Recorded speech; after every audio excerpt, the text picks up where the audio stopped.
Damage Act will be taken up. A nuclear energy mission for research and development of small modular reactors with an outlay of 20,000 crore will be set up. At least 5 indigenously developed small modular reactors will be operationalized by 2033. Shipbuilding.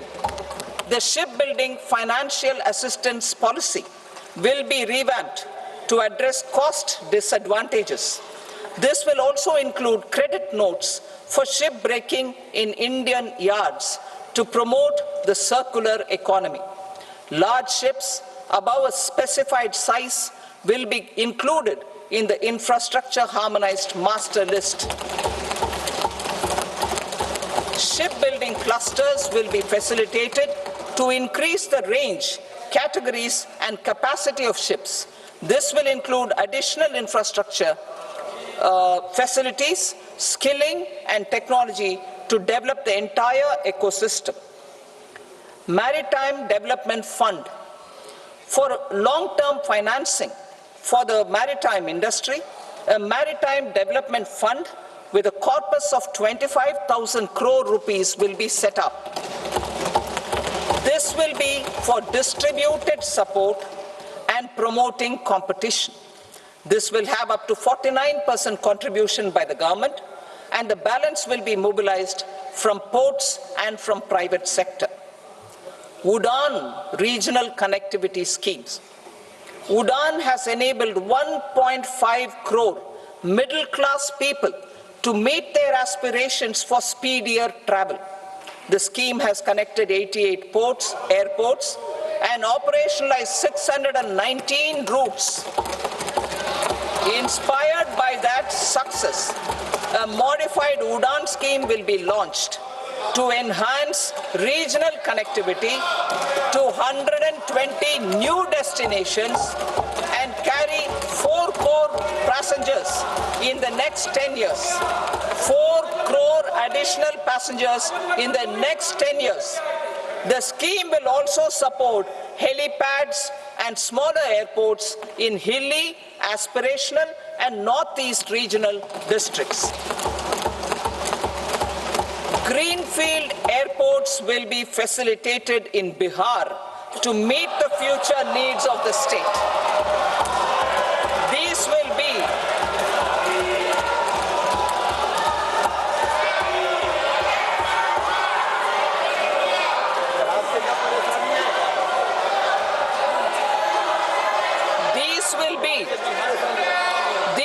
be in addition to the expansion of the capacity of Patna Airport and a brownfield airport in Beta. Western Kosi Canal project in Mithilanchal. Financial support will be provided for the Western Kosi Canal ERM project, benefiting a large number of farmers, cultivating over 50,000 hectares of land in the Mithilanchal region of Bihar. Mining sector reforms. Mining sector reforms, including those for minor minerals, will be encouraged through sharing of best practices and institutions of a state mining index. A policy for recovery of critical minerals from tailings will be brought out. Under the special window for affordable and mid-income housing, SWAMI, 50,000 dwelling units in stressed housing projects have been completed and keys handed over to home buyers. Another 40,000 units will be completed in 2025, further helping middle-class families who are paying EMIs on loans taken for apartments while also paying rent for their current dwellings. Building on this success, SWAMI Fund 2 will be established as a blended finance facility with contribution from the government, banks, and private investors. This fund of 15,000 crore rupees will aim for expeditious completion of another 1 lakh units. PM Gati Shakti data for private sector. For furthering PPPs and assisting the private sector in project planning, access to relevant data and maps from the PM Gati Shakti portal will be provided. Tourism for employment-led growth.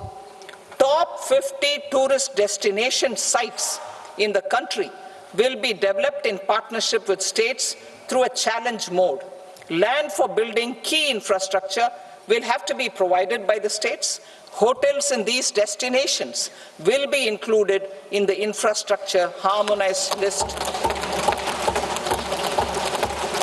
The following measures will be taken for facilitating employment-led growth. Organizing intensive skill development programs for our youth, including in institutes of hospitality management.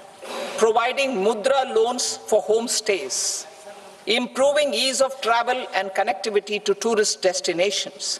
Providing performance-linked incentives to states for effective destination management, including tourist amenities, cleanliness, and marketing efforts. And introducing streamlined e-visa facilities along with visa fee waivers for certain tourist groups.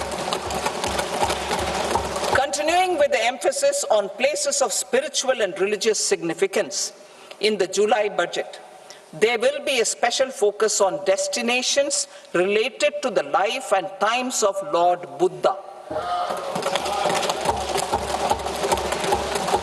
Medical tourism and heal in India. Medical tourism and heal in India will be promoted in partnership with the private sector along with capacity building and easier visa norms. Investing in innovation. To implement private sector-driven research, development, and innovation initiatives announced in the July budget, I am now allocating 20,000 crore rupees for this purpose. A deep tech fund of funds will also be explored to catalyze the next generation startups as a part of this initiative. In the next 5 years, under the PM Research Fellowship Scheme, we will provide 10,000 fellowships for technological research in IITs and IISc with enhanced financial support. The second gene bank with 10 lakh germ plasm lines will be set up for future food and nutritional security. This will provide conservation support to both public and private sectors for genetic resources. We will start a national geospatial mission to develop foundational geospatial infrastructure and data. Using PM Gati Shakti, this mission will facilitate modernization of land records, urban planning, and design of infrastructure projects.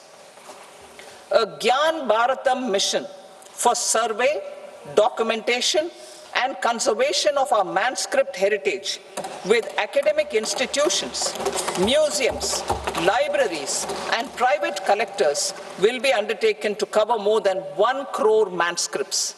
We will set up a national digital repository of Indian knowledge systems for knowledge sharing. Now I move to exports as the fourth engine. We will set up an export promotion mission with sectoral and ministerial targets driven jointly by the Ministries of Commerce, MSME, and Finance. It will facilitate easy access to export credit, cross-border factoring support, support to MSMEs to tackle non-tariff measures in overseas markets.